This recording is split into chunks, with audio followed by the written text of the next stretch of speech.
Defense Minister Rajnath Singh has highlighted India's rapid progress in the semiconductor sector. Speaking today, he said that today's India is completely different and the country is growing swiftly in this field.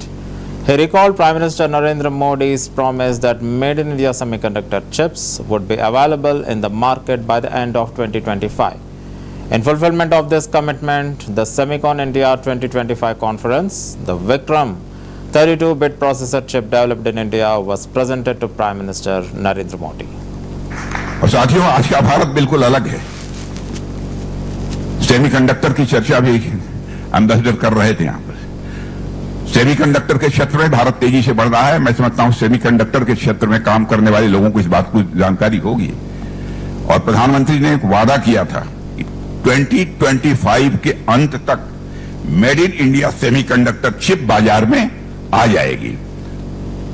और इस वादे को पूरा करते हुए आप सबको भी जानकारी होगी, सेमिकॉन इंडिया 2025 के कॉन्फ्रेंस में भारत में विकसित विक्रम 32 बिट प्रोसेसर चिप प्रधानमंत्री मोदी जी को भेंट कर दी गई।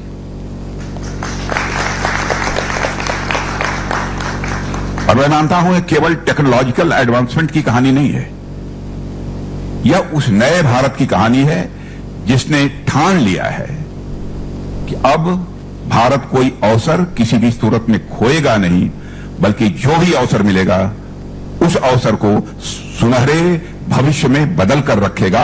आज यह भारत के और साथियों, हमारी सरकार के विकास के मॉडल को आज अर्थशास्त्री न्यू वेलफेयरिज्म यानी कल्याणकारी राजनीति का एक नया मॉडल कह रहे हैं, जिससे लोगों का जीवन बेहतर हो रहा है, ईज ऑफ लिविंग बढ़ती जा रही है, सेल्फ रिलायंस बढ़ रहा है, इंक्लूजन बढ़ रहा है, इक्वलिटी बढ़ रही है, और साथ ही साथ जिस सोशल जस्टिस के हम टारगेट को अचीव करना चाहते हैं, हम सोशल जस्टिस के भी टारगेट को हम अचीव करते जा रहे हैं।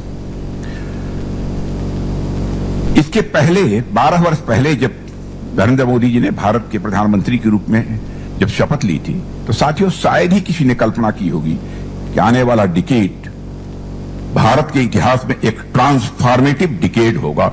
संभवतः इसकी कभी कल्पना भी नहीं की होगी लोगों ने, क्योंकि उसके पहले की जो ही गवर्नमेंट रहती थी, उनका जो कार्यकाल रहता था, गवर्नमेंट रहती थी 10 साल, 5 साल, 15 साल लोग गवर्नमेंट चलाते थे, चले जाते थे, लेकिन जनता की जिस परिवर्तन की अपेक्षा रहती थी उस प्रकार का परिवर्तन नहीं हो पाता था। लेकिन आज 12 वर्षों के अंदर जो एक